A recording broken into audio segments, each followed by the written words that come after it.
Salut tout le monde, super content de vous retrouver sur la chaîne. On est au dernier jour. On l'a refait ou pas? On est le... De quoi? J'ai l'impression de me voir il y a 2 semaines quand j'essayais de faire des tutoriels. Mec, là en plus j'ai bu un verre de rosé donc dis-toi. Totalement. Ça n'aide pas du tout. Non mais une fois que je vais être lancé, ça va aller. Salut tout le monde, c'est ASAP FPV, super content de vous retrouver sur la chaîne. On est ici au Bleez, le home spot des bandeaux lovers pour le dernier jour de la 2e édition du Summer Camp. Et on a la chance de recevoir Louis qui est le créateur de Uncrash. Salut Louis. Salut, merci de me recevoir. Merci d'être avec nous, ça fait hyper plaisir. On va un peu revenir sur ton parcours avant d'en arriver à vouloir créer ton simulateur et te lancer dans cette aventure. À la base, moi je suis pas du tout dans le dev, donc j'ai commencé par être retoucheur photo. Je faisais pas mal de publicité, visuel, automobile, cosmétique ou autre. Suite à ça, j'ai switché vers les rendus 3D. Et en faisant des rendus 3D sur un logiciel qui s'appelait Unreal, pour des questions de temps de rendu, c'était beaucoup plus court. Et c'est aussi un logiciel qui sert à faire des jeux vidéo. Donc comme je faisais beaucoup de FPV, je me suis dit tiens, on va essayer de faire un petit simu de FPV pour apprendre un peu le dev. Et c'est comme ça qu'est né Uncrashed. Ça n'avait pas vocation à devenir un gros projet. C'était vraiment juste un petit projet perso à la base. D'accord. Qui a grandi et... C'était en quelle année? Voilà, en 2021. En 2021, et tu volais depuis combien de temps? Je volais depuis, j'ai commencé en 2018, le FPV je crois, ouais, début 2018. D'accord. Je me suis dit je vais essayer, vraiment juste comme ça. Et en 2 jours j'avais une petite base, très vraiment basique, hein, juste un modèle où tu peux voler avec une physique pas ouf, mais faite en 2 jours. Et c'est là où je me suis dit, tiens, c'est peut-être possible finalement. Donc j'ai avancé un peu juste pour le fun. Mais j'avais pas envie que ça se termine sur mon disque dur. Donc c'est là que je me suis dit, je réserve une date de sortie sur Steam. Je me vise dans 3 mois, je le sors à peu près. Et comme ça, ce sera la fin de mon projet. Enfin, c'était ce que je pensais à l'époque.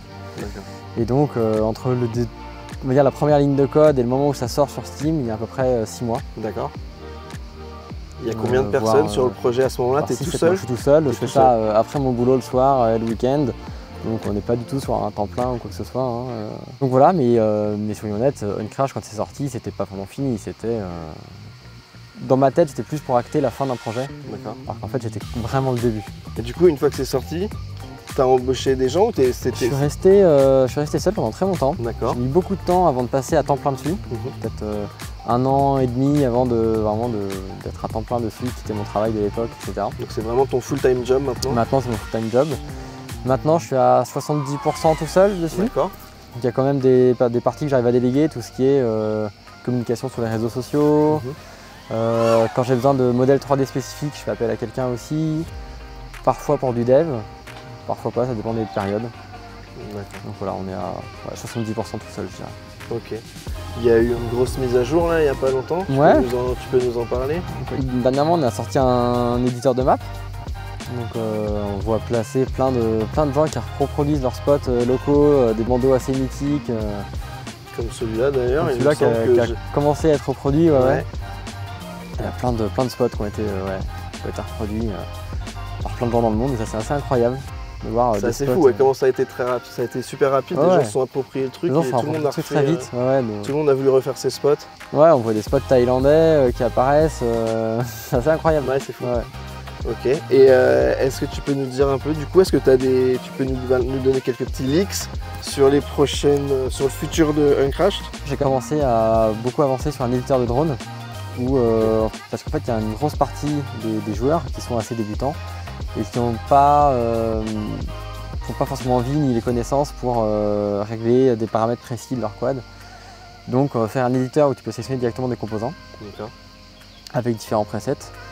Et tout en ayant un module avancé où des personnes habituées au FPV pourront vraiment tuner leur truc, leur setup pour que ça soit beaucoup plus précis. Le tout en partageant ou en téléchargeant d'autres modèles de d'autres pilotes pour voler comme eux. Donc, voilà, j'ai commencé dessus, c'est pas encore complètement avancé, il y a plein de choses à réfléchir. Voilà, pour l'instant c'est ça. Ce serait pour quand C'est une très bonne question. D'accord. Entre dans 1 mois et demi et dans 3 mois je pense. Parce qu'il y a une partie qui va nécessiter de revoir certains points de la physique, je pense. Et ça peut prendre du temps.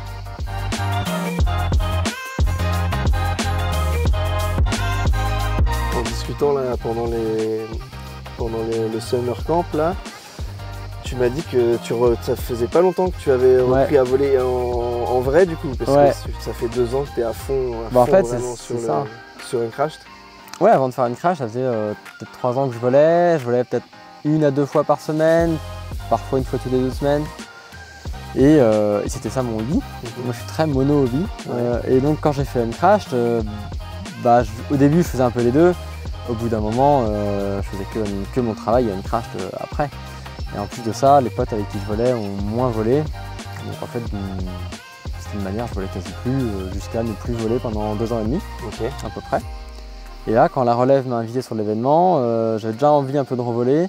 Ça m'a bien remotivé, donc j'ai remonté un quad. Je suis reparti faire 2 sessions et ça m'a fait très bizarre au début, mais ça revient petit à petit. Et là, oui, donc du coup, tu as retrouvé un peu le temps de voler. Et là, t'as bien envie de continuer? Moi, j'ai envie de continuer.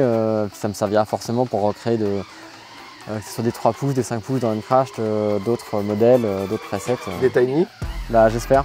C'est prévu? C'est demandé, donc il faut que je le fasse. Il faut que j'achète des tiny pour le faire. Je suis pas un expert des tiny, c'est principalement pour ça qu'il n'y en a pas actuellement. C'est très spécifique. Parce que c'est très spécifique. Et quand t'as jamais volé un tiny, c'est dur de faire des tiny.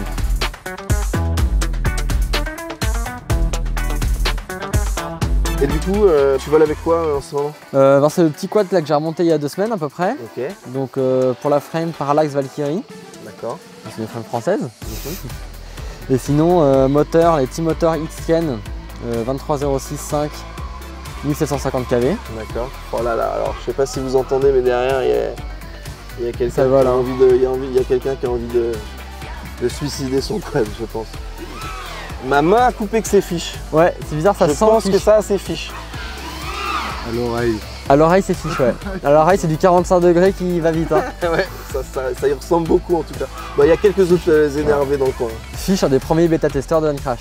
Ah, quand même. Bah tiens, anecdote. Incroyable. Voilà. Trop marrant. Le premier.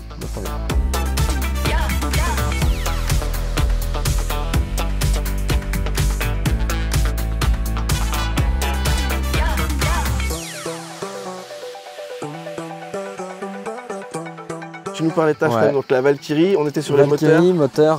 Petit moteur Ipsken 2306.5, d'accord. 750 kV. Moi j'aime bien tout ce qui est assez smooth, des grosses lignes, je suis pas gros trick, Sbang et compagnie, moi je suis plus des lignes un peu bandeau. Voilà. C'est pour ça que j'aime bien ça, peut-être qu'un jour je changerai. Et sinon stack petit moteur en action 2. Ok. 4 Vista. Ok, Vista. Betaflight, la dernière version de Betaflight. 4.5. Sûrement. Ouais, 4.5. Preset. J'ai mis un preset Superfly, props bien usé, parce que on vole en bandeau. Tu voles quoi comme props du coup? Actuellement c'est des F4S de Gemfan, je crois. Ayant un gros sponsor Gemfan à la relève, j'ai testé pas mal de props. Et ça m'a fait changer de props d'ailleurs. D'accord, tu volais quoi avant? Je volais sur des petits moteurs en 51-43. Ok. Ça vole très bien en extérieur, tu tapes, ça casse. Ah oui. Et c'est pas possible en bandeau. En bandeau, on veut turtle, on veut repartir après 4 crash. Et donc c'est pour ça que je suis passé là sur les Gemfan. Alors moi, c'est ce que je vole en ce moment. Et comme tu dis, on a pu tester pas mal de props. On a eu la chance de tester quelques props avec Gemfan. Et j'ai pu tester les proxys, les dernières de Pablo Flor et Pidivex, si je dis pas de bêtises. Et peut-être moyen que je change. Ouais, j'ai pas encore essayé les proxys, faut que j'essaye. C'est vraiment pas mal,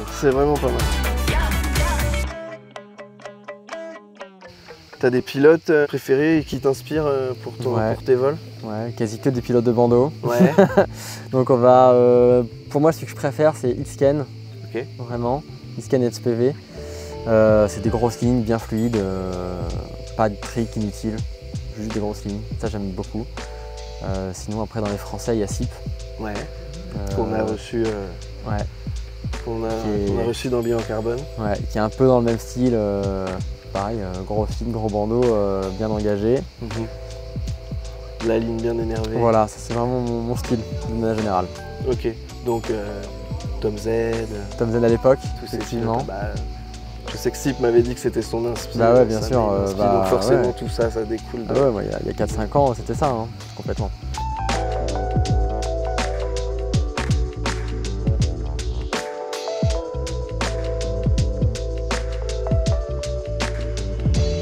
Un dernier petit mot, c'est le dernier jour du Summer Camp. C'est un event que Uncrash t'a sponsorisé. Tu peux nous en parler un petit peu et puis nous dire comment ça s'est passé, ce que tu en as pensé? Bien sûr, c'est des pilotes, dans la relève, c'est des pilotes que certains je connaissais. Ils veulent beaucoup sur Uncrash et donc ils m'ont invité à venir. Évidemment, j'ai accepté, je ne vais pas refuser. J'en ai profité au passage pour que Uncrash sponsorise l'événement parce que déjà, c'est des pilotes qui sont talentueux.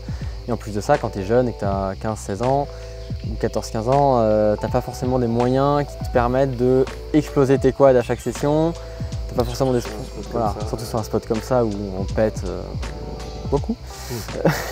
Donc c'est cool, ça me fait plaisir que Uncrash puisse sponsoriser ça, les aider là-dessus.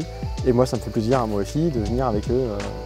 Et avec tous les autres invités qu'on a eu, les invités de légende qu'on a eu cette semaine. Moi, quand je suis arrivé, c'était, il y avait tout mon YouTube à table. Voilà. Mais tellement. Disneyland, il y a tous les personnages. Voilà, c'est tous les pilotes qu'on aime qui étaient là et c'était incroyable. Et ben écoute, je pense que tout le monde te remercie d'avoir sponsorisé ce petit événement. Merci d'avoir été avec nous pour faire ton bilan carbone. Merci à toi. On se retrouve en multijoueur sur Uncrash. Évidemment. Merci d'avoir suivi ces petits bilans carbone. On se retrouve très rapidement sur la chaîne. Ne désarmez jamais. À bientôt. Ciao.